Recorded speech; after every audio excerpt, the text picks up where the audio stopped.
بسم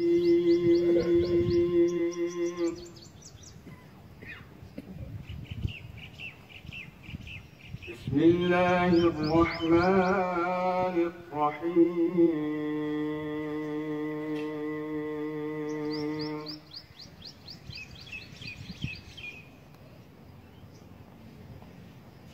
إن المسلمين والمسلمات والمؤمنين والمؤمنات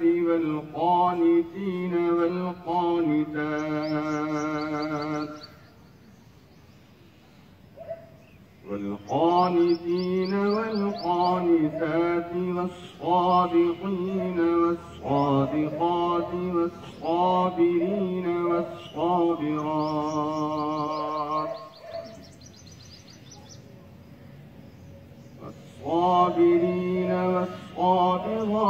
والخاشعين والخاشعات والمتصدقين والمتصدقات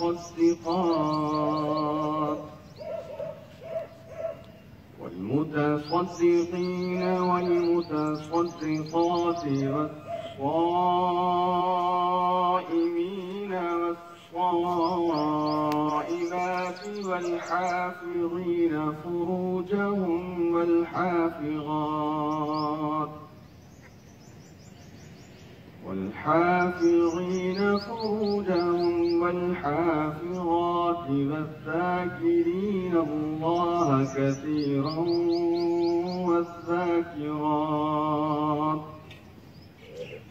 والذاكرين الله كثيرا والذاكرات أعد الله لهم مغفرة وأجرا عظيما.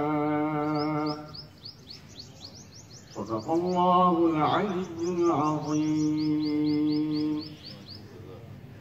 قال الله تبارك وتعالى إن الله وملائكته يصلون على النبي يا أيها الذين آمنوا صلوا عليه وسلموا تسليما.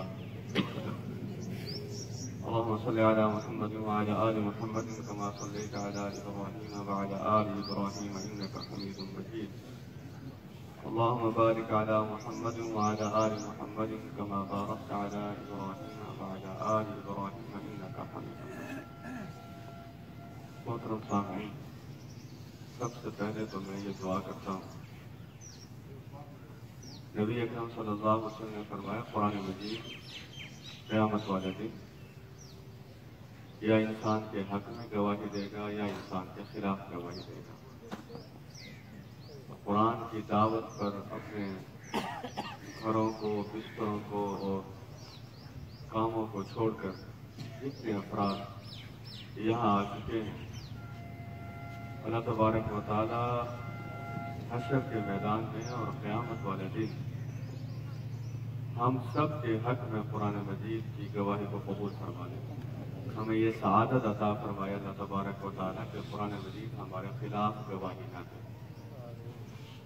ایک سوال خود بخود یہاں سے پیدا ہوتا ہے، تو قرآن مجید کب خلاف گواہی دے گا اور کب حق میں گواہی دے گا؟ اس کا کیا طریقہ کار ہوگا؟ جو افراد کل درس میں تشریف لائے تھے وہ یہ جانتے ہیں کہ میں نے سورۃ الاحزاب کی ایک آیت تلاوت کی تھی اور وہی آیت آج سے تلاوت کی ہے. اس آیت مبارکہ میں اللہ تبارک و تعالیٰ نے ان خصوصیات کا تذکرہ فرمایا ہے، جو خصوصیات اللہ تبارک و تعالیٰ کی مغفرت اور اجر عظیم کے حصول کو یقینی بنا دیتی ہیں اللہ کی رحمت سے. 4 باتوں کا تذکرہ میں نے کل کیا تھا، انہیں ذرا دوبارہ دہرا لیتے ہیں، پھر 5 چیز کی طرف آتے ہیں. نمبر 1 اسلام، نمبر 2 ایمان، نمبر 3 فرما برداری، اطاعت، اور نمبر 4 صداقت اور سچائی. آج نمبر 5 سے آغاز کرتے ہیں. ایک تو دیکھیے کبھی آپ نے ایسا نہیں دیکھا ہوگا، گھروں میں روزانہ کی بات یہ ہے کہ ماں بچے کو کوئی حکم دے یا کوئی بات کہے، یا باپ بیٹے کو کچھ کہے تو پھر وہ یہ پوچھنا شروع کرے کہ میں یہ کام کیوں کروں. ایسا دیکھنے میں نہیں آتا. بس باپ کہتا جی بیٹے یہ کام کرنا ہو، کہتا ٹھیک ہے. ماں بھی بیٹی کو کہتی ہے کہ جی یہ کام کرنا ہو، کہتے ٹھیک ہے. حالانکہ باپ اور ماں میں اس بات کا امکان موجود ہے کہ باپ کا حکم سرے سے درست ہو ہی نہ. ماں کے بارے میں بھی یہ کہا جا سکتا ہے کہ اس کا حکم بھی ہو سکتا ہے درست ہو سکتا ہے درست نہ ہو. لیکن احترام کا رشتہ ایسا ہوتا ہے، اولاد فوراً ماں باپ کی زبان سے نکلے ہوئے الفاظ کی قدر کرتی ہے اور ان کی بات کو اپنی زندگی میں شامل کر لیتی ہے اور اس کے مطابق عمل کرنا شروع کر دیتی ہے. ذرا سوچئے، کیا یہی احترام کا رشتہ اللہ تبارک و تعالیٰ کے ساتھ بھی ہمارا ہے؟ کیا قرآن مجید کے ساتھ اور نبی اکرم صلی اللہ علیہ وسلم کے ساتھ ایسا رشتہ ہے؟ مثلا آج جو 5ویں خصوصیت اللہ تبارک و تعالیٰ فرما رہے ہیں وہ یہ ہے کہ میں نے جن لوگوں کے لیے مغفرت اور بڑا اجر تیار کر کے رکھا ہوا ہے وہ صبر کرنے والے مرد ہیں اور صبر کرنے والی عورتیں ہیں. اب یہ بات طے ہو گئی کہ اللہ تبارک و تعالیٰ کو صبر پسند ہے. صبر پر لمبا لیکچر ہو سکتا ہے، کئی دن درس ہو سکتے ہیں. میں 4 5 6 7 چیزیں آپ کے سامنے رکھ سکتا ہوں. مثلا صبر کی اہمیت، نمبر 2 صبر کرنے کے فائدے، نمبر 3 صبر نہ کرنے کے نقصانات، نمبر 4 صبر کی اقسام، نمبر 5 صبر کا انفرادی فائدہ، نمبر 6 صبر کا اس معاشرے کو کیا فائدہ، نمبر 7 صبر اور انسانی جسم کا آپس میں کیا تعلق ہے، صبر اور صحت کا آپس میں کیا تعلق ہے. تو یہ ایسے نمبرنگ بڑھتی جائے گی، عنوانات بڑھتے جائیں گے اور ہر عنوان کے تحت اچھی گفتگو کی جا سکتی ہے. لیکن اس ساری گفتگو سے پہلے میں اپنے آپ کو سمجھانے کے لیے اور آپ کو سمجھانے کے لیے یہ بات کہہ رہا ہوں. فی الوقت تو ہم یہ طے کر رہے ہیں کہ اللہ تبارک و تعالیٰ کو جب صبر پسند ہے تو ہمیں بھی صبر کیا ہونا چاہیے؟ پسند ہونا چاہیے. یہ ہماری زندگیوں سے اسے نظر آنا چاہیے کہ مسلمان صبر کیے جا رہے ہیں. اب اس کی کچھ اقسام کا تذکرہ کرنا میں ضروری سمجھتا ہوں. پہلا صبر تو یہ ہونا چاہیے کہ دین کی دعوت کے حوالے سے صبر. نبی اکرم صلی اللہ علیہ وسلم، اگر یہ سوال کیا جائے کہ انسانوں میں سب سے زیادہ صبر کس نے کر کے دکھایا ہے تو ایک ہی جواب ملے گا، حضرت محمد صلی اللہ علیہ وسلم. اس کے علاوہ کوئی جواب نہیں ہے لوگوں کے پاس. آپ دیکھیے اذیت کی کئی اقسام ہوتی ہیں. ایک اذیت ہوتی ہے ذہنی اذیت. نبی اکرم صلی اللہ علیہ وسلم جب گزرا کرتے تھے لوگ یہ فکریں کسا کرتے تھے، اَهَذَا الَّذِي بَعَثَ اللَّهُ رَسُولًا، یہ وہ شخص ہے جنہیں اللہ تبارک و تعالیٰ نے رسول بنا کر بھیجا ہے. اس فکرے کو برداشت کرنا یہ بہت بڑے دل والے کی بات ہو سکتی ہے. ویسے میں ایک سادہ سی مثال دیتا ہوں. آپ لوگ بڈانی صاحب کو یہ کہنا شروع کر دیں میرے بارے میں، اس آدمی کو آپ نے بلایا درس قرآن کے لیے، آپ سمجھ سکتے ہیں کہ میرے دل پر اس کی کیا، میرے دل کے اوپر کیا کیفیت برپا ہو جائے گی اس فکرے سے. حضور اکرم صلی اللہ علیہ وسلم مجمع میں جایا کرتے تھے، نبی اکرم صلی اللہ علیہ وسلم تشریف لے جایا کرتے تھے وادیوں میں. تو یہ ایک آزمائش کا دور ہوتا ہے اور انبیاء اس آزمائشی مرحلے میں کامیاب گزرے ہیں الحمدللہ. اذیت کی دوسری قسم ہوتی ہے کہ آپ کو کھانے پینے کی اشیاء نہ دی جائیں. حضور اکرم صلی اللہ علیہ وسلم، یہ بات کرنا بڑی آسان ہے، صبر کی بات کرنا بڑی آسان ہے. ہم تو ایک وقت کا کھانا ہمیں اگر نہ ملے ہماری کیفیت کیا ہو جاتی ہے. 3 سال تک حضرت محمد صلی اللہ علیہ وسلم اور آپ کے ساتھیوں نے درختوں کے پتے اور ہڈیوں کو چوسا ہے. یہاں سے آپ تصور کر سکتے ہیں. اور اس کے بعد بھی حضرت عائشہ رضی اللہ تعالیٰ عنہ فرماتی ہے 2 مہینے ہمارے گھر میں چولہا نہیں جلا کرتا تھا، جب پوچھا گیا کس چیز پر گزارا ہوتا تھا تو فرمایا کرتی تھی کہ دودھ اور کھجور پر ہمارا گزارا ہوتا تھا. تو یہ چیز دیکھیے، آج ہم اپنے جتنے مسائل ہیں انہیں بھی ذرا ذہن میں رکھ کے بیٹھیں، اور حضور اکرم صلی اللہ علیہ وسلم کے حوالے سے جتنی زندگی کی مثالیں ہمارے سامنے آتی ہیں انہیں بھی ذرا دیکھیے کہ وہاں صبر کتنے اچھے طریقے سے ملتا ہے اور ہماری بے صبری کیسے ہے. اچھا، اسی طریقے سے ایک اذیت کی قسم ہوتی ہے جسمانی اذیت. ایک تو ہوگی نا ذہنی اذیت، ایک ہے جسمانی اذیت کہ آپ کو کوئی سزا دے رہا ہے یا آپ کو کوئی مار رہا ہے یا کوئی تکلیف پہنچا رہا ہے. کیا منظر ہم سارے بھول گئے ہیں طائف کا؟ نبی اکرم صلی اللہ علیہ وسلم کو کتنی اذیت دی گئی ہے جسمانی طور پہ، لیکن حضور اکرم صلی اللہ علیہ وسلم اس جسمانی اذیت کے باوجود آپ نے صبر کا معاملہ دکھایا. اچھا، ایک صبر کا معاملہ ہوتا ہے نیکیوں کے اوپر ڈٹ جانا. یہاں بھی سارے انسانوں میں سے جو کامل ترین ہستی ہمیں نظر آتی ہے وہ حضرت محمد صلی اللہ علیہ وسلم ہے. آپ دیکھیے کیسے ڈٹ گئے ہیں، غور فرمائیے. دیکھیں ہمارے تو درس قرآن میں الحمدللہ اتنے مرد اور اتنی خواتین موجود ہیں، ہم بڑی تسلی کے ساتھ بات کر رہے ہیں. اور ویسے بھی مجھے تو اس بات کا یقین ہے کہ میں جو کچھ مرضی کہتا رہوں، جو لوگ ہیں یہ بھی مسلمان ہیں. حضور اکرم صلی اللہ علیہ وسلم کا نام آتا ہے احترام سے ہماری نظریں جھک جاتی ہیں. قرآن مجید کا تذکرہ آتا ہے احترام سے ہماری نظریں جھک جاتی ہیں. ایک اللہ کا تذکرہ آتا ہے، ہم سارے اس بات کی تائید کرنے والے ہیں. اس لیے یہاں گفتگو کرنا کوئی آسان کام، مشکل کام نہیں ہے، بڑا آسان کام ہے. حضور اکرم صلی اللہ علیہ وسلم نے جو دعوت کا کام کیا ہے وہ آپ ماحول دیکھیے. اس وقت مکہ مکرمہ کی آبادی تھی 10,000. 10,000 میں سے 12-13 سالوں میں مسلمان ہونے والے افراد کی زیادہ سے زیادہ تعداد جو مکہ مکرمہ کے لوگ تھے وہ 125 کے قریب ہیں. اب آپ 10,000 میں سے 125 مائنس کر دیں، آپ دیکھیے 9,875 لوگ آپ کے مخالف ہیں. 9,875 لوگ جب آپ کے مخالف ہیں اس پوری وادی میں، اس موقع پر دعوت کا کام کرنا کتنا مشکل ہوگا. لیکن حضور اکرم صلی اللہ علیہ وسلم ثابت قدمی کے ساتھ آپ نے مسلسل پہاڑوں کے اندر دعوت دی ہے، جا کے مجموعوں کے اندر دعوت دی ہے. تو ہم سارے یہ دیکھیں کہ کیا ہمارا دعوت کے کام کے اوپر صبر ہے. آپ میں سے کتنے لوگ ہیں، یا میں خود اپنی بات کرتا ہوں، ہم میں سے کتنے لوگ ہیں جو لوگوں کو دعوت دیتے ہیں، نماز کی دعوت دیں.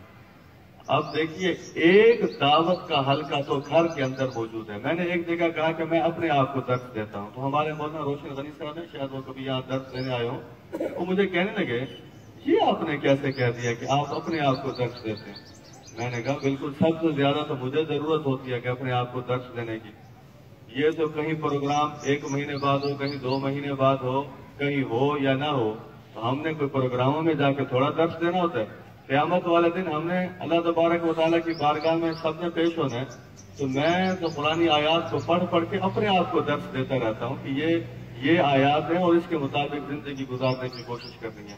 تو ہماری جو پوری فیملی ہے، ایک گھر کا جو سرپرست ہے، اس کے لیے تو دعوت کا کام سب سے پہلے تو وہی گھر ہے اس کا. ابھی نماز کی بات ہو رہی تھی، یہ باتیں ایک کان سے سنتے ہیں دوسرے کان سے نکال دیتے ہیں. کیا ہم یہ دعویٰ کر سکتے ہیں کہ ہمارے گھر میں 100% آدمی نمازی ہیں، چاہے وہ مرد ہیں چاہے خواتین ہیں؟ یہاں دیکھ لیجیے اس معاملے کو بھی. تو یہ صبر کا کام آج سے شروع کر دیجیے، دعوت پر صبر.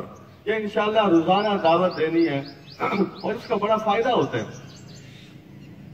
گھروں میں جب دعوت شروع کی جاتی ہے، ایک ہوتے ہیں نصاب کی کتابیں، ایک ہوتا ہے کہ آپ خود اپنے بچوں کو پیغامات قرآن و سنت کے سنانا شروع کرتے ہیں.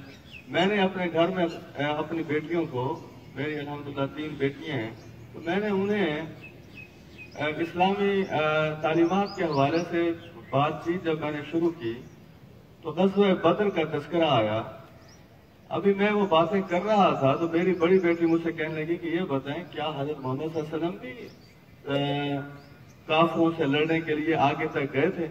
تو یہ پھر ماحول برپا ہو جاتا ہے. اچھا، اسی طریقے سے ایک میں ٹیلی ویژن پہ پروگرام دیکھ رہا تھا، مجھے بڑی خوشی محسوس ہوئی ایسے پروگرام دیکھ کر اور ایسی باتیں سن کے. وہ ایک چھوٹے بچے سے پوچھا کہ آپ کیا بنیں گے؟ انہوں نے کہا کہ میں صحابی بنوں گا. اور بچے کی عمر 6-7 سال. میں نے کہا آپ صحابی کیسے بنیں گے؟ وہ تو حضور صلی اللہ علیہ وسلم کی موجودگی میں آپ کیوں بننا چاہتے ہیں؟ انہوں نے کہا کہ جو کافر حملہ کیا کرتے تھے تو صحابی اپنی جان دے دیا کرتے تھے حضرت محمد صلی اللہ علیہ وسلم کے لیے، تو اس لیے میں بھی صحابی بنوں گا نبی اکرم صلی اللہ علیہ وسلم۔ تو یہ جذبہ اس وقت پیدا ہوتا ہے جب آپ نے گھروں میں دعوت کا کام شروع کیا ہوا ہے، نماز کی دعوت ہے، قرآن کی دعوت ہے، اسلامی شریعت کی دعوت ہے۔ یعنی یہ عجیب بات ہے، کھانے پکانے کے لیے 2-3 گھنٹے مل جاتے ہیں، مردوں کو 8 سے 10 گھنٹے اپنے بچوں کے لیے معیشت کمانے کے لیے مل جاتے ہیں۔ دونوں کام اپنی جگہ اہم ہیں۔ خواتین جو کھانے پکانے پر جتنا یہ ٹائم صرف کرتی ہیں، اس کا بھی اجر قیامت والے دن انہیں ملے گا۔ اسی طریقے سے مرد جو 8, 10, 12, 15 گھنٹے کی ڈیوٹی باہر کرتے ہیں، اس کا بھی اجر اللہ تبارک و تعالیٰ کے ہاں ملے گا۔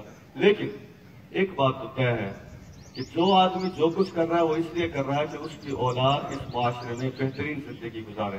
مجھے یہ بتائیے، اگر صرف کسی آدمی کو خوراک دی جائے اور علم نہ دیا جائے، اس بات کا تو امکان ہے کہ وہ کھاتے کھاتے موٹا ہوتا جائے گا، اس بات کا بھی امکان ہے کہ وہ صحت مند ہوتا جائے گا۔ لیکن کیا زندگی گزارنے کا طریقہ اور سلیقہ اسے آئے گا؟ تو انسان تو در حقیقت جسم اور روح کا نام ہے۔ اس لیے خدا را یہ کوشش کیجیے اپنے اپنے گھروں میں، خصوصاً خواتین سے میں کہوں گا، مردوں سے بھی کہوں گا، اپنے اپنے گھروں میں درس کا حلقہ شروع کر دیجیے۔ ہفتے میں 1 مرتبہ درس، مہینے میں 1 مرتبہ درس۔ یہ بات ایسی نہیں ہے کہ اسے ایک کان سے سنے اور دوسرے کان سے نکال دے۔ انقلاب اسی وقت برپا ہوگا جب لوگوں کے سامنے یہ بات آئے گی۔ ابھی میں صبر پر 4-5 باتیں اور بھی آپ کو بتاتا ہوں کہ کیسے حضور اکرم صلی اللہ علیہ وسلم نے ہم سب کو صبر کے راستے پر گامزن کیا ہے۔ اس لیے دعوت پر صبر یہ ہے، دعوت دی جائے اور اس کے نتیجے میں جو چیزیں آتی ہیں ان چیزوں کو برداشت کیا جائے۔ مثلا آپ دیکھیے کتنی تسلی والی یہ بات ہے ہم سب کے لیے کہ تحریک محنت میں درس قرآن دے رہا تھا ابھی 1-2 جمعہ پہلے سورۃ العنکبوت کا۔ یقین جانیے اس دن جب، حالانکہ یہ آیت قرآن مجید میں کتنی مرتبہ پڑھی، حضرت نوح علیہ السلام نے 950 سال دعوت کا کام کیا، 950 سال۔ اور مسلمان کتنے ہوئے، ایمان والے کتنے ہیں؟ 82 صرف۔ سال میں ایک بندہ بھی نہیں ہے، لیکن کیا دعوت دینے میں کوئی کمی نظر آتی ہے آپ کو؟ معاذ انی دعوت قومی لیلا و نہارا، اے میرے پروردگار میں نے اپنے قوم کو رات اور دن پکارا۔ اس لیے یہ جو سورۃ فاتحہ میں ہم پڑھتے ہیں اہدنا الصراط المستقیم صراط الذین انعمت علیہم، ہم یہ ہر روز جو راستہ مانگتے ہیں انعام یافتگان کا اور سیدھا راستہ مانگتے ہیں، اس کی ایک شکل یہ بھی ہے کہ وہ انعام یافتگان نے دعوت کا کام کیا ہے۔ انعام یافتگان نے دعوت کے نتیجے میں آنے والے مصائب اور تکالیف کو برداشت کیا ہے۔ اس لیے تمام خواتین اور مرد اس 10 روزہ کلاس کی وساطت سے یہ بات طے کر لیں کہ ہم انشاءاللہ موبائل کے ذریعے بھی میسج دیں گے۔ نماز کے پیغامات آپ موبائل کے ذریعے بھیج سکتے ہیں، تلاوت کا پیغام موبائل کے ذریعے بھیج سکتے ہیں۔ رشتہ داروں کی دیکھیے یہ کیفیت ابھی ہمارے ہاں پیدا نہیں ہوئی۔ اگر یہی سروے کر لیا جائے ابھی اسی وقت، جتنے مرد بیٹھے ہیں جتنی عورتیں بیٹھی ہیں، ان سے پوچھا جائے ہم میں سے کتنے لوگ ہیں جو اپنے رشتہ داروں سے ٹیلی فون کر کے یہ پوچھتے ہیں کہ بیٹے آپ کی نماز کی کیا صورتحال ہے، آپ کی تلاوت کی کیا صورتحال ہے؟ آپ دیکھیں گے 2 سے 3% لوگ بھی ایسے نہیں نکلیں گے۔ ہاں باقی معاملات کے بارے میں مثلا دیکھیے بچوں کی پڑھائی کیسی جا رہی ہے، یہ میں اس کے خلاف نہیں ہوں، یہ لازمی پوچھنا چاہیے۔ بچے دنیاوی تعلیم میں بھی آگے ہوں، دینی تعلیم میں بھی آگے ہوں، لیکن یہ فکرہ زبان پر کیوں نہیں آتا بچوں کی نمازیں کیسی جا رہی ہیں، بچوں کی تلاوت کیسی جا رہی ہے، بچوں کے اخلاق کیسے ہیں، بچوں کی کردار سازی کیسے ہو رہی ہے؟ یہ ہے دعوت کا کام۔ اور اس دعوت کے کام کے بارے میں اس زبان سے جتنے فکرے باہر نکلتے ہیں صبح سے لے کر شام تک اور پھر رات سے لے کر پھر صبح تک، وہ جتنے جملے زبان سے نکلتے ہیں، اللہ تبارک و تعالیٰ کو کون سا جملہ پسند ہے؟ قرآن مجید میں ہے وَمَنْ أَحْسَنُ قَوْلًا مِّمَّنْ دَعَا إِلَى اللَّهِ، اس سے بڑھ کر اچھی بات کس کی ہو سکتی ہے جو لوگوں کو اللہ تبارک و تعالیٰ کی طرف بلائے۔ اس لیے یہ جو بزرگ حضرات مجھے یہاں نظر آ رہے ہیں، میں صبر کی ایک بات ان کے سامنے ابھی اور رکھوں گا، لیکن ایک بات ابھی رکھنا چاہتا ہوں۔ اللہ تبارک و تعالیٰ نے انہیں فراغت سے نوازا ہے، اللہ تبارک و تعالیٰ نے انہیں وافر وقت عطا فرمایا ہے۔ بیٹے بیٹیاں نواسے نواسیاں، پوتے پوتیاں، یہ تمام جو افراد ہیں، آپ یقین جانیے ایک دادا کی عمر تک پہنچنا، میں سمجھتا ہوں یہ بہت بڑی خوش قسمتی ہے. نانا کی عمر تک پہنچنا، میں سمجھتا ہوں یہ بہت بڑی خوش قسمتی ہے. حدیث میں تو حضرت علی رضی اللہ عنہ کو نبی اکرم صلی اللہ علیہ وسلم نے یہاں تک فرمایا تھا، اے علی اگر تم ایک شخص کی ہدایت کا ذریعہ بن گئے تو وہ قیامت والے دن تمہاری نجات کے لیے کافی ہوگا. آپ دیکھیے کیا ہم ایسا کہہ سکتے ہیں کہ ہم نے یہ کام دیکھیں آج تک نہیں کیا تو میں اس کی طرف نہیں جاتا.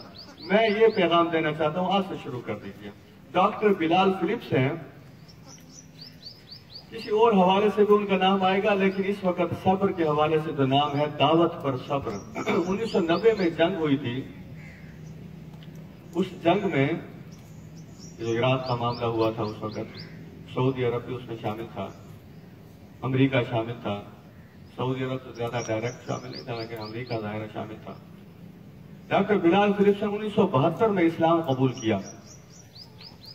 1972 میں اسلام قبول کرنے کے بعد انہیں 1990 میں جو امریکن فوجی تھے جو کیمپس لگائے ہوئے تھے، انہوں نے ان کا انتخاب کیا گیا کہ دعوت کے لیے جو ہے یہ وہاں جائیں گے اور اسلام کا تعارف کروائیں گے.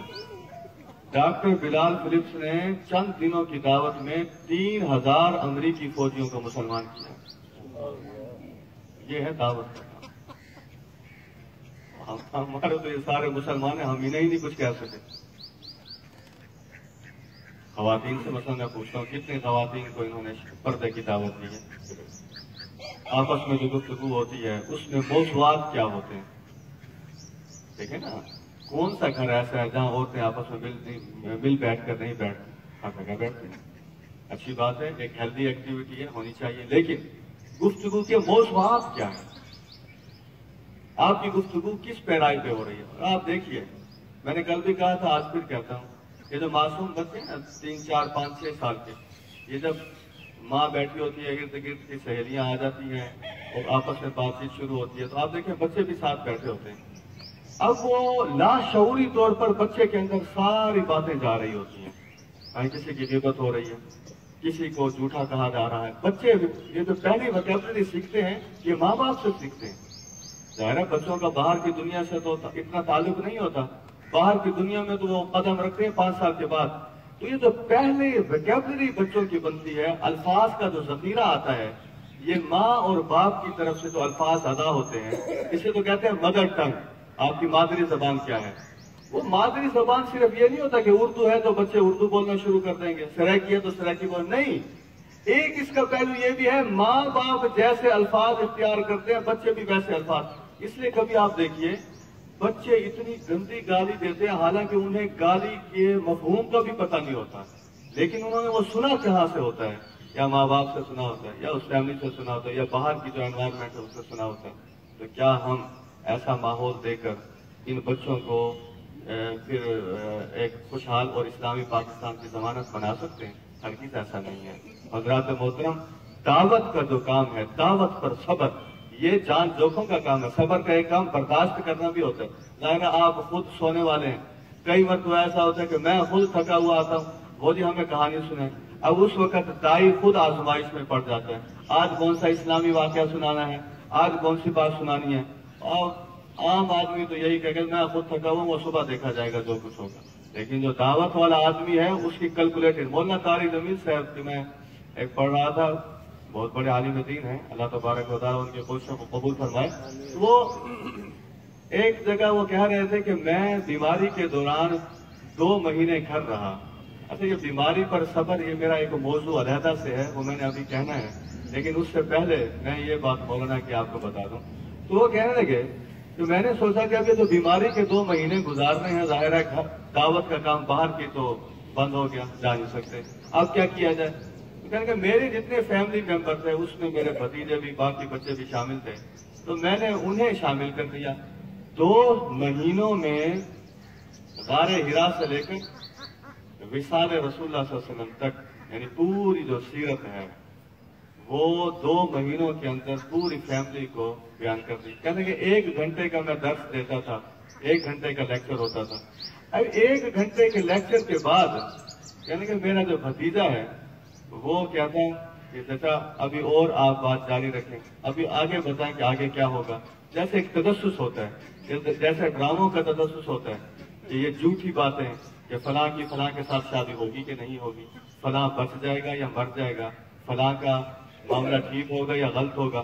اب یہ تجسس اگلی کس تک باقی رہتا ہے، اور یہ بھی پتہ ہے یہ سارا جھوٹ، اس میں حقیقت کوئی نہیں ہے.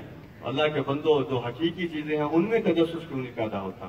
جو اصل معاملہ ہے آخرت میں کیا ہوگا، آخرت کی کامیابی کیسے ملے گی، بچوں کو بتائیں کہ کیسے پھر زندگی گزارنی ہے. قبر کا معاملہ ہے، پلسرات کا معاملہ ہے، پھر آگے کامیابی کے. اب ظاہر ہے اس کے لیے الفاظ بھی بڑا سادہ ہونے چاہیے. اگر آپ ایک کتاب ایسی اٹھا لیں گے کہ اس کتاب پہ 15-20 الفاظ ایسے ہیں جو ترجمہ ہی بچوں کو نہیں آتا ہے، تو وہ تو اگلے دن آپ کی مجلس میں بیٹھنے سے انکاری ہو جائیں گے کہ آپ پڑھتے ہیں، ہمیں تو سمجھ نہیں آتا کہ آپ کیا کہہ رہے ہیں. دعوت کا کام کرنے کے لیے بھی بڑی حکمت کی ضرورت ہوتی ہے. اب بچے بیٹھے ہیں، الفاظ کس نوعیت کے ہونے چاہیے، انداز کیسا ہونا چاہیے. اب ایسا ہی ایک تقریر شروع کر دی جائے، بچے اسے بھی وہ نہیں اسے فالو کر سکیں گے. تو میں یہ کہنا چاہتا ہوں جو پڑھی لکھی خواتین ہیں، اس لیے تو کہتے ہیں کہ جو پڑھی لکھی خواتین ہیں، یہ کہا گیا تھا کہ آپ ایک پڑھی لکھی ماں جو ہے ایک پوری قوم کو بنا دیتی ہے. تو جو خواتین پڑھی لکھی ہیں ان کے کام دیکھیے، اسلام نے ان کے معیشت کا کام مرد پر ڈالا ہے، اخلاقیات کا کام عورت پر ہے. اس کا یہ مطلب نہیں ہے کہ مرد پر نہیں ہے، مرد پر بھی ہے، لیکن اخلاقیات کا کام وقت کی زیادتی کی وجہ سے، وقت کی کثرت کی وجہ سے عورتیں بڑے اچھے طریقے سے کر سکتی ہیں اگر یہ کرنا چاہیں. اس کے لیے منصوبہ بندی کرنی ہوگی. آپ ایک کتاب خرید لیں، اس کتاب کا ایک موضوع پہلے 5-10-15 منٹ خود پڑھ لیں. اگر کوئی مشکل لفظ ہے تو یہ ضروری نہیں ہوتا وہی لفظ آپ نے پڑھ کے سنانا ہے، اس کا کوئی آسان لفظ بتا دیں، یا پھر اپنے گھر میں اسی طریقے سے درس رکھوائیں. تو اس قسم کی باتیں ہوں. یہ ساری چیزیں جب ہوں گی تو پھر معاملات آگے کی طرف چلیں گے. تو نوح علیہ السلام 950 سال دعوت کا ایک عمل ہے. حضور اکرم صلی اللہ علیہ وسلم دعوت کا ایک عمل ہے، اور وہ ظاہر ہے صبر کے ساتھ. آپ ذرا حضور اکرم صلی اللہ علیہ وسلم کی زندگی کا نقشہ دیکھیں کہ پہلے دعوت کا کام مکہ مکرمہ میں ہے، پھر 1 ہجری میں میثاق مدینہ ہے، 2 ہجری میں غزوہ بدر ہے، 3 ہجری میں غزوہ احد ہے، 4 ہجری میں غزوہ بنو نذیر ہے، 5 ہجری میں غزوہ خندق ہے، 6 ہجری میں صلح حدیبیہ ہے، 7 ہجری میں غزوہ خیبر ہے، 8 ہجری میں فتح مکہ ہے، 9 ہجری میں غزوہ تبوک ہے، 10 ہجری میں آخری حج ہے، حجۃ الوداع، اور 11 ہجری میں اللہ تبارک و تعالیٰ کے پاس تشریف لے گئے. تو یہ طریقہ ہوتا ہے یعنی صبر کا مطلب ہوتا ہے کہ پوری جانفشانی کے ساتھ کام کرنا. تو ہماری اپنی زندگیوں میں ہم ایک دن دعوت دیں گے، پورا مہینہ قریب ہی نہیں جائیں گے دعوت کے، 1 ہفتہ دعوت دیں گے، اس کے بعد قریب ہی نہیں جائیں گے.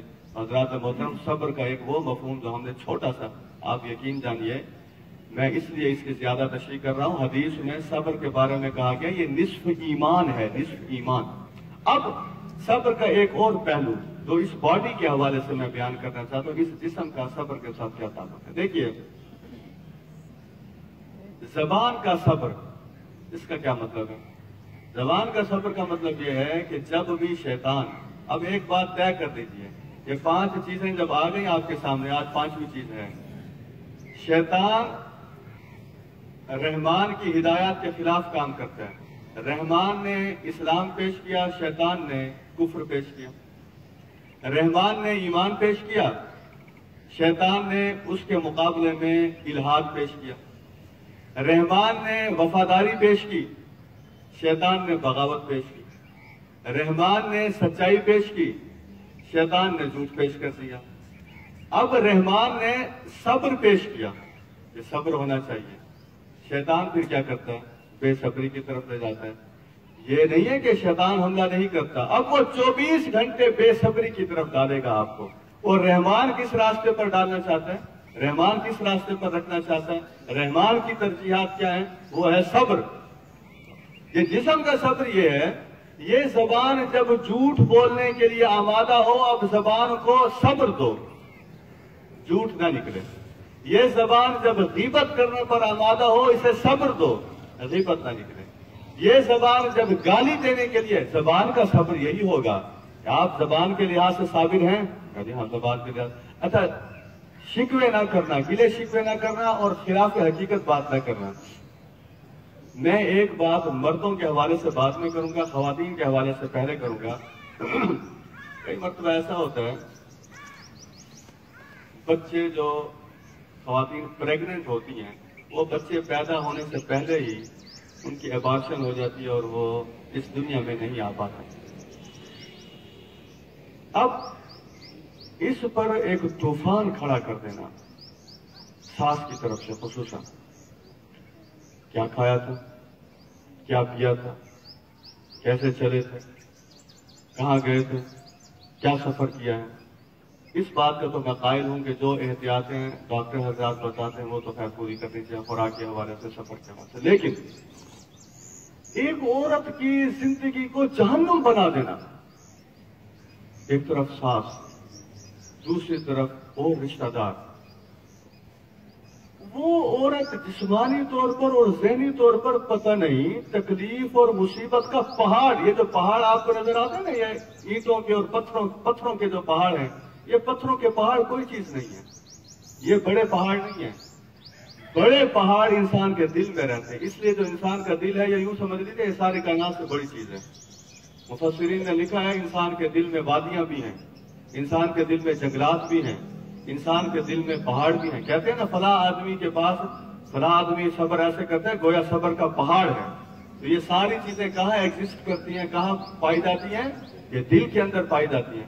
اب آپ تو یہ تبصرے کیے جا رہے ہیں اس عورت وہ جس تکلیف سے گزر رہی ہے اس تکلیف کا اندازہ نہیں ہے، بلکہ بعض اوقات تو خواتین اپنے بیٹوں کو کہتی ہیں کہ ایسی عورت جس سے اولاد ہو ہی نہیں رہی اور اگر یہ معاملہ ہو گیا ہے تو اسے طلاق دو، اسے فارغ کرو، جاؤ یہ جہاں سے آئی تھی. یعنی تصور کیجئے ہماری آئلی زندگی کا اور ہماری معاشرتی زندگی کا. آپ یہ چیزیں کہہ رہے ہیں، رب کیا فرما رہا ہے ذرا سنیے. اس لیے صبر کا سارا پتہ ہونا چاہیے. نبی اکرم صلی اللہ علیہ وسلم نے فرمایا جس عورت کا بچہ پیدائش سے پہلے ہی وہ ضائع ہو گیا، قیامت والے دن یہ پیدا دنیا میں نہ آنے والا بچہ یہ اپنے والدین کو جہنم کی آگ سے بچانے کا ذریعہ بنے گا اور ان کے لیے سفارشی بن کے انہیں جنت میں داخل کروائے گا. ہمیں پتہ ہی نہیں، ہمارے تبصرے الٹے سیدھے ہوتے ہیں سارے. دوسری بات سن لیجیے بیٹیوں کی پیدائش پر صبر کرنا. حضور اکرم صلی اللہ علیہ وسلم نے فرمایا جس آدمی کو بیٹیوں کے حوالے سے آزمایا گیا، یہ تو آزمائش ہوتی ہے، اللہ تبارک و تعالیٰ کے پاس تو خزانے سارے موجود ہیں، بیٹے دیں بیٹے دیں کچھ بھی نہ دیں. فرمایا جس آدمی کو بیٹیوں کے معاملے میں آزمایا گیا اور اس نے صبر کیا، اللہ تبارک و تعالیٰ کے پاس اس کے لیے جنت کے علاوہ کوئی بدلہ نہیں. ایک تو یہ حدیث ہے، اور میں یہ نہیں کہتا کہ سارے مرد ایسے ہیں، کہیں یہ نہ ہو کہ عورتوں میرے حق میں جلوس نکالیں اور مرد میرے خلاف جلوس نکالیں. ایسی بات ہرگز نہیں ہے. میں تو معتدل گفتگو کرنا چاہتا ہوں. میری اپنی کیا حیثیت ہے، میں تو قرآن و سنت کی باتیں آپ کے سامنے رکھنا چاہتا ہوں. البتہ جو افسوسناک واقعات ہیں ان کا بتانا اس لیے ضرور سمجھتا ہوں کہ یہاں جتنے مرد ہیں، ویسے تو سچی بات یہ ہے یہ مردوں کی خرابی بھی عورتوں کے گلوں میں پڑے گی.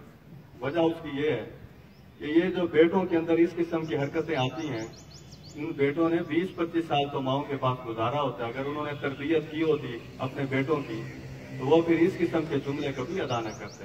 اس لیے عورتوں کا کام صرف یہ نہیں ہے گھر کی صفائی کرنا، کھانے پکانے. عورتوں کا کام ایک تربیت یافتہ معاشرے کو قائم کرنے میں اپنا کردار ادا کرنا ہے. اس لیے ایسے بچے، مثلا میں 2013 یا 14 میں درس قرآن کی ایک کلاس سے فورٹ آباد وہاں میں گیا. پہلے دن درس لیا، وہاں 3 مقامات پر درس ہوا کرتے تھے. دوسرے دن ایک آدمی نے مجھے کہا کہ آپ ذرا اس موضوع پر تو گفتگو کریں گے بیٹیوں کے حوالے سے. تو میں نے کہا اب یہ موضوعات میں تو شامل نہیں ہے لیکن چلے اسے شامل کرنے کی خیریت تو ہے. کہنے لگا کہ رات ایک واقعہ ہوا ہے ہمارے علاقے میں، فقیر والی کے قریب جگہ ہے. واقعہ یہ ہوا کہ ایک شخص کی 3 بیٹیاں تھیں، پھر اس کی 4تھی بیٹی پیدا ہوئی اور وہ شخص بھی کوئی جاہل شخص نہیں تھا، سکول ٹیچر تھا، سرکاری سکول میں ٹیچر تھا. اس نے جب دیکھا کہ 4تھی بیٹی پیدا ہوئی ہے تو 8-10 دنوں کے بعد اس کی بیوی جب اس کے گھر آئی، رات کے 2:30 بجے وہ اٹھا اور اس نے ریوالور نکالا اور اپنی بیوی کو کہنے لگا کہ چوتھی بیٹی تم نے کیوں پیدا کی ہے؟ اس کے سینے میں گولی ماری اور اسے وہیں ختم کر دیا.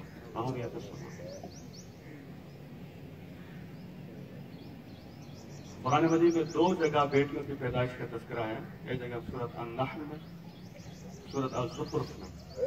دونوں جگہ اللہ تبارک و تعالیٰ نے بشرا کے لفظ استعمال کیے ہیں. یہاں مفسرین نے نقطہ یہ لکھا ہے کہ اللہ تبارک و تعالیٰ مردوں کو بتانا چاہتے ہیں کہ جیسے بیٹیوں کی پیدائش خوشخبری کا باعث، بیٹوں کی پیدائش خوشخبری کا ذریعہ ہے، ویسے بیٹیوں کی پیدائش بھی خوشخبری کا ذریعہ ہے. بشرا کے لفظ استعمال. اللہ تعالیٰ صبر کی ایک چیز اور ہوتی ہے. ابھی ہمارے 3 دوست، یہ میرے بہت پیارے دوست تھے اور زندگی کا ایک عرصہ ان کے ساتھ گزرا. اللہ تبارک و تعالیٰ نے جس کی زندگی کا جو وقت لکھا ہے وہ ویسے ہی پورا ہونا ہے. مجھے میرے دوستوں نے بعد میں بتایا میری طبیعت اصل میں پچھلے 2-3 مہینوں میں کچھ گڑبڑ ہے، ابھی کوئی ایسی کسی صحت کے کوئی مسائل ہیں. تو اس پروگرام میں جو ہمارا مری میں پروگرام ہوتا ہے پیٹراٹا میں نے دوستوں سے معذرت کی تھی کہ میں اس پروگرام میں نہیں جا سکوں گا.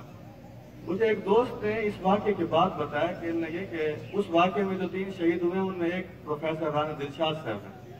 تو کہنے لگے کہ آپ کو ہم نے بتایا نہیں ہے، پروگرام ہمارا یہ تھا کہ رانا دلشاد صاحب کی گاڑی میں تنویر شاہ صاحب جس نے مجھے یہ بات بتائی، 3 ہم لوگ تھے.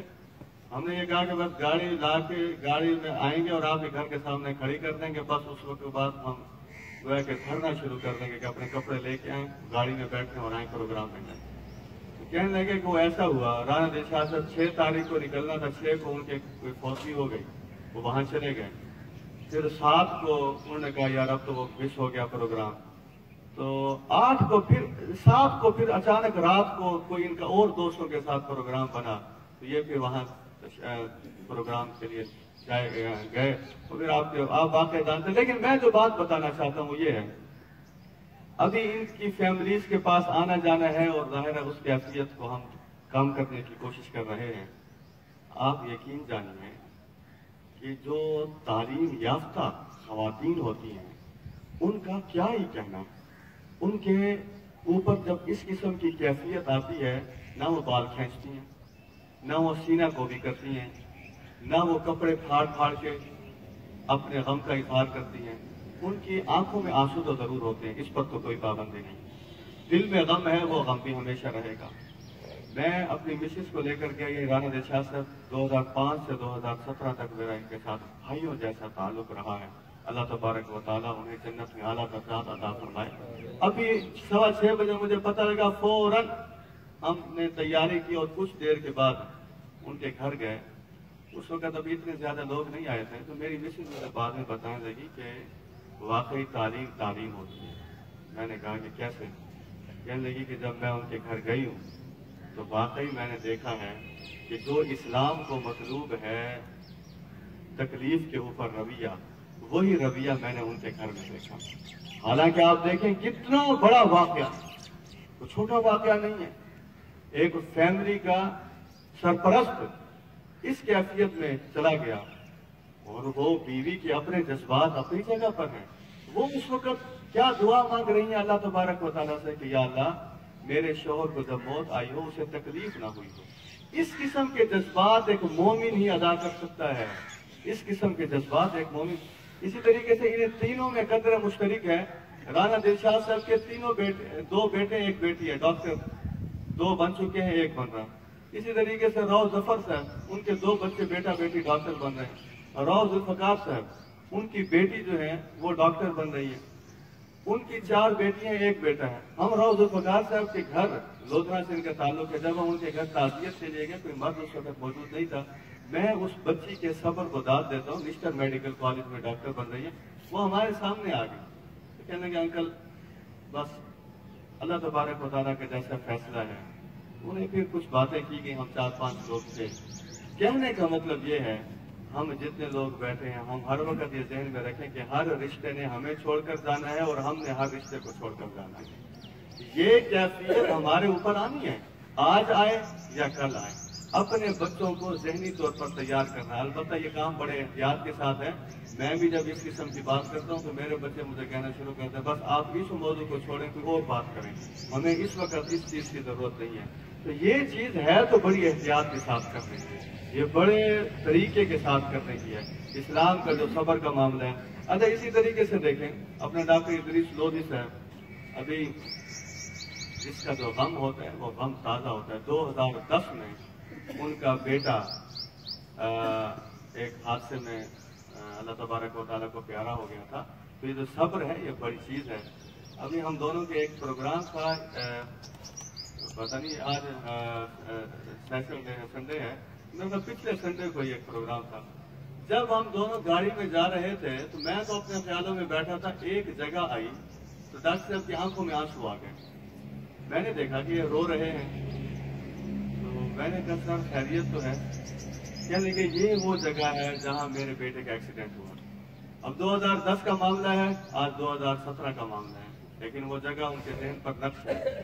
اب ایسے معاملات میں مغربی اقوام کیا کرتی ہیں، ہم کیا کریں گے؟ بزرگ یہاں بیٹھے ہیں، آپ یقین جانیے ان میں سے کئی بزرگ ایسے ہوں گے، خود میرے دوست یہاں بیٹھے چلنے سے آ رہی، فلاں چیز نہیں کھا سکتے، فلاں چیز نہیں کھا سکتے، فلاں چیز نہیں کھا سکتے، صحیح بیٹھ نہیں سکتے، لیکن آپ ان کی زبان سے ایک ہی جملہ سنیں گے، جیسے رب راضی ہے ویسے ہم راضی۔ یہ جملہ ایمان کی بدولت ادا ہوتا ہے۔ مغربی ممالک میں کیا ہے، تھوڑی سی تکلیف ہوتی ہے، پیشنٹ ڈاکٹر کو خود کہتے ہیں ہمیں زہر کا انجیکشن لگوا کے ہماری زندگی کو ختم کر دیں، لیکن مومن وہ کہتا ہے کہ جو میرے رب کو پسند ہے مجھے وہی پسند ہے۔ البتہ مومن صحت کی دعا کرتا ہے، اللہ تبارک و تعالیٰ تمام بیماروں کو صحت کاملہ عطا فرمائے۔ اسے یہ بھی پتہ ہے کہ یہ جو میری بیماری ہے یہ میرے گناہوں کو کم کرتی جا رہی ہے، بلکہ حدیث میں تو آتا ہے کہ بیماری کے بعد انسان گناہوں سے ایسے دھل جاتا ہے جیسے برف کے ذریعے کسی چیز کو دھو دیا جائے، بالکل صاف شفاف ہو جاتا ہے۔ تو یہ ساری باتیں حضرات محترم صبر کے ساتھ آتی ہیں، اس صبر کے مرحلے کو طے کرنا۔ جیسے آپ دیکھیے خواتین چونکہ زیادہ اعصابی طور پر کمزور ہوتی ہیں اور جذباتی بھی زیادہ ہوتی ہیں، انہیں اس قسم کا لٹریچر انہیں بھی پڑھنا چاہیے، مردوں کو بھی پڑھنا چاہیے۔ ایک صبر کا معاملہ وہ ہوتا ہے کہ جب کسی کی اولاد جوانی میں یا کچھ ہی عرصے میں وہ اولاد چلی گئی، ایسے بے شمار واقعات ہیں، تھوڑے واقعات نہیں ہیں، بے شمار واقعات ہیں۔ میں نام نہیں لیتا لیکن میں آپ ساروں کو ایک واقعہ سناتا ہوں، ملتان کا واقعہ ہے۔ یہ مجھے کہنے کی ضرورت نہیں ہے کہ بڑا سچا واقعہ ہے، ظاہر ہے سچا ہی واقعہ ہے، لیکن ہم سب کے لیے بڑا مشعل رہا ہے۔ جن گھروں میں جھگڑا ہوتا ہے خصوصاً ساس اور بہو کا، ہمارے ایک دوست ہیں، انہوں نے اپنی خواہش کے مطابق شادی کی۔ شادی کے بعد ان کی والدہ نے ان کی بیوی کے ساتھ بس جھگڑا، لڑائی جھگڑے، لڑائی جھگڑے، اکلوتا بیٹا تھا، لڑائی جھگڑے، ہر وقت کے جھگڑے۔ کچھ عرصے کے بعد وہ لڑکا فوت ہو گیا، یعنی اس عورت کا۔ اب اس عورت کے شوہر نے کہا، ایک کنال کی کوٹھی بنائی انہوں نے، اس نے اپنی بیوی سے کہا دیکھو میں تمہیں ہر وقت منع کرتا تھا لڑائی جھگڑے سے، جھگڑا نہ کرو، جھگڑا نہ کرو، شادی کر لی ہے ٹھیک ہے، سلجھی ہوئی لڑکی ہے، بچے ہو جائیں گے، گھر کی رونق بن جائے گی، لیکن تم نے میری بات نہیں مانی۔ اب وہ چلا گیا ہے اور میرا دل ٹوٹ گیا ہے، اب میں بھی چلا جاؤں گا، پھر تو اکیلی رہے گی اس گھر میں اور چاروں دیواروں سے، چاروں کونوں سے وحشت تیری طرف آئے گی۔ خدا کا کرنا ایسا ہوا 1.25 سال کے بعد وہ آدمی بھی فوت ہو گیا۔ اب وہ عورت ہے اور وہ گھر ہے اور وہ چار دیواری ہے، اب وہ دیواروں کے ساتھ ٹکرے مار مار کے گویا کہ روتی ہے کہ میں نے یہ کیا حرکت کی۔ دیکھیں موت تو وقت پر آنی ہے، لیکن اگر آپ کسی کی موت کا سبب بنے ہیں وہ پچھتاوا ساری زندگی آپ کو رہے گا، میں نے یہ جملے کیوں کہے تھے، میں نے ایسی بات کیوں کی تھی۔ تو حضرات محترم میں کہنا یہ چاہتا ہوں، ایک صبر ہے کہ جھگڑا کرنے کے لیے جب شیطان آمادہ کرے اس وقت صبر کر کے جھگڑے کو ختم کر دینا اور جھگڑے کی کیفیت سے بالکل باہر آ جانا۔ یہ جو اولاد کا غم ہوتا ہے اس میں بھی نبی اکرم صلی اللہ علیہ وسلم کی حدیث ہے، بہت خوبصورت حدیث ہے، فرمایا جب اللہ تبارک و تعالیٰ کسی کے بیٹے کو یا بیٹی کو اولاد میں سے کسی کو بھی فرشتے کو حکم کرتے ہیں کہ اس کے روح کو قبض کر لو، وہ روح قبض کر لیتے ہیں۔ ایک بات یہ طے ہے کہ موت وقت پر آنی ہے۔ قرآن مجید میں ہے سورۃ آل عمران میں، وَمَا كَانَ لِنَفْسٍ أَن تَمُوتَ إِلَّا بِإِذْنِ اللَّهِ كِتَابًا مُؤَجَّلًا، کوئی شخص ایسا نہیں ہے جسے موت نہ ہو مگر یہ کہ وہ اللہ کے حکم سے آتی ہے اور وقت مقررہ پر آتی ہے. یہ بات بالکل طے شدہ بات ہے. اللہ تبارک و تعالیٰ کی محبت کا اپنا انداز ہے. فرشتوں سے پوچھتے ہیں ہاں جناب آپ نے میرے بندے کے بیٹے کی روح کو قبض کر لیا. کہتے ہیں بالکل قبض کیا. اللہ تبارک و تعالیٰ فرماتے ہیں تم نے میرے بندے کے جگر کے ٹکڑے کو اس کی روح کو قبض کر لیا. یہ کام فرشتوں نے کس کے حکم سے کیا ہوتا ہے؟ لیکن سمجھانے کا ایک انداز ہے. وہ کہتے ہیں جو بالکل کر لیا. اللہ تبارک و تعالیٰ فرماتے ہیں اچھا یہ بتاؤ جب تم نے اس کے بیٹے کی روح کو قبض کیا تھا, بیٹا ہے یا بیٹی ہے, اولاد میں سے کوئی بھی ہو سکتا ہے, اور یہ ذہن میں رکھیے میں نے آج گفتگو میں یہ نقطہ رکھا تھا کہ نبی اکرم صلی اللہ علیہ وسلم نے صبر ہر معاملے میں کر کے دکھایا. آپ کی 4 بیٹیاں اور 3 بیٹے ہیں. روایت میں اختلاف ہے بیٹوں کی تعداد میں, لیکن ذرا دیکھ لیجئے 3 بیٹیاں آپ کی زندگی میں فوت ہو گئی, 3 بیٹے آپ کی زندگی میں فوت ہو گئے, اور جو حضرت فاطمہ رضی اللہ تعالی عنہا ہیں ان سے نبی اکرم صلی اللہ علیہ وسلم نے فرمایا تھا میرے جانے کے بعد تم سب سے پہلے ہوگی جو مجھ سے ملاقات کرو گی. 6 مہینے کے بعد یہ بھی فوت ہو گئی تھی حضرت فاطمہ رضی اللہ تعالی عنہا. آپ خود دیکھیے وہ باپ جس کی اپنی زندگی میں اس کی 3 جوان بیٹیاں فوت ہو جائیں اور اس کے چھوٹے چھوٹے بچے جو ہیں وہ فوت ہو جائیں. یہ گویا کہ پوری امت کے لیے پیغام ہے کہ دیکھو انبیاء کے صبر کو دیکھو اور پھر انبیاء کی آزمائش کو دیکھو اور انبیاء کے اللہ کے حکم کو پورا کرنے کی کیفیت کو دیکھو. تو اللہ تبارک و تعالیٰ فرشتے سے پوچھتے ہیں. فرشتے کہتے ہیں کہ جب ہم نے یہ سارا پروسیس کیا, یہ عمل کیا, ان کی زبان پر بس یہی جملہ تھا, انہوں نے آپ کی تعریف کی ہے. جیسے ہم کہتے ہیں انا للہ و انا الیہ راجعون, ہم سب اللہ کے لیے ہیں اور ہم سب کو کس کی طرف لوٹ کر جانا ہے؟ اللہ ہی کی طرف لوٹ کر جانا ہے. تو اللہ تبارک و تعالیٰ فرشتوں سے فرماتے ہیں میرے بندوں نے یہ جو جملہ ادا کیا ہے, سچی بات یہ ہے جس کے گھر میں کوئی آدمی فوت ہوتا ہے میں تو یہ سمجھتا ہوں وہ فوت ہونے والا ان ساروں کی مغفرت کا باعث بن سکتا ہے اگر وہ پہلے مرحلے میں صبر کریں. نہیں کریں گے تو مہینے بعد کیا کریں گے؟ صبر کریں گے. 2 مہینے بعد کیا کریں گے؟ صبر کریں گے. حضور اکرم صلی اللہ علیہ وسلم نے ایک خاتون سے یہ فرمایا تھا قبرستان میں کہ صبر کرو. وہ اپنے بیٹے کی وفات پہ رو رہی تھی, اسے یہ پتہ نہیں تھا کہ پیچھے کہنے والا کون ہے. اس نے آگے ایسے منہ کر کے پیچھے سے کہہ دیا. اس لیے ہم جب بغیر جانے جملے کہتے ہیں پھر پچھتاوا ہوتا ہے. انہوں نے کہا جی جس کا فوت ہوتا ہے اسے پتہ لگتا ہے, اس قسم کا جملہ اس نے کہا. اب حضور صلی اللہ علیہ وسلم کے اخلاق دیکھیے, آپ خاموشی سے واپس تشریف لے آئے. بعد میں اس خاتون سے کسی سے تذکرہ کیا ہو, میں نے کہا تمہیں پتہ ہے تم نے یہ جملہ کسے کہا؟ انہوں نے کہا کہ کون تھے؟ میں نے کہا اللہ کے رسول صلی اللہ علیہ وسلم. وہ خاتون فوراً آپ کے گھر پہنچی, معذرت کی, تو رسول اللہ صلی اللہ علیہ وسلم نے وہاں جو جملہ ارشاد فرمایا وہ بظاہر اس خاتون کے لیے تھا لیکن رہتی دنیا تک کے لیے پیغام ہے. آپ نے فرمایا دیکھو صبر وہی ہوتا ہے جو تکلیف کے آغاز پر کر لیا جائے. اس لیے تکلیف کے سال بعد تو صبر. اب جتنے لوگ یہاں بزرگ بیٹھے ان کے ماں باپ فوت ہو چکے ہیں, کتنا عرصہ گزر گیا, تو صبر ہی کرنا ہے اور کیا کرنا ہے. لیکن وہ جو صبر کے ابتدائی درجہ ہے اس میں جو صبر کر کے دکھائے گا جو انعام وہ پائے گا وہ اس کے پھر کاؤنٹ لیس وہ ریوارڈ ہے, شمار نہیں کیا جا سکتا. اللہ تبارک و تعالیٰ فرشتوں سے پوچھتے ہیں کہ اور کہتے ہیں آپ کی تعریف کی. اللہ تبارک و تعالیٰ فرماتے ہیں اچھا پھر ایسا کرو میری تعریف کرنے والوں کے لیے جنت میں ایک محل بنا دو اور اس کا نام یہ رکھو بیت الحمد, تعریف والا گھر. حضرات محترم یہ کتنے انعامات کی کیفیت ہے. آج ہم نے صرف ایک خاصیت کو دیکھا اور سچی بات یہ ہے بالکل میں یہ دعویٰ نہیں کرتا اور نہ یہ کرنا چاہیے. اس صبر کو جب نصف ایمان کہا گیا ہے اس کی اتنی شکلیں ابھی باقی ہیں, اس کی اتنی باتیں ابھی باقی ہیں. اس لیے تو یہ درست فرمایا گیا کہ قرآن مجید کی تشریح جو ہے اور اس کا جو خلاصہ ہے اور اس کی جو تفسیر ہے یہ قیامت آ جائے گی لیکن یہ ختم نہیں ہو سکتی. اللہ تبارک و تعالی ہمیں علم سے بھی محبت عطا فرمائے. یہ 5 خصوصیات آ گئی ہمارے سامنے. خلاصہ دوبارہ سن لیجئے. برائی سے بچنے کا صبر کرنا ہے, دعوت دینے والا صبر اختیار کرنا ہے, مصیبتوں اور تکلیفوں پر صبر کرنا ہے اور اپنے پورے جسم کو روزانہ کی خرابیوں سے بچانے کے لیے صبر کا رویہ اختیار کرنا ہے. مرد صابر بن جائیں, عورتیں صابرہ بن جائیں. مردوں کی بھی ذمہ داری ہے اپنے بچوں کو صابر بنائیں, عورتوں کی ذمہ داری ہے ڈاکٹر, انجینئر, اس قسم کے الفاظ میں اب نئے الفاظ کا بھی اضافہ کر لیں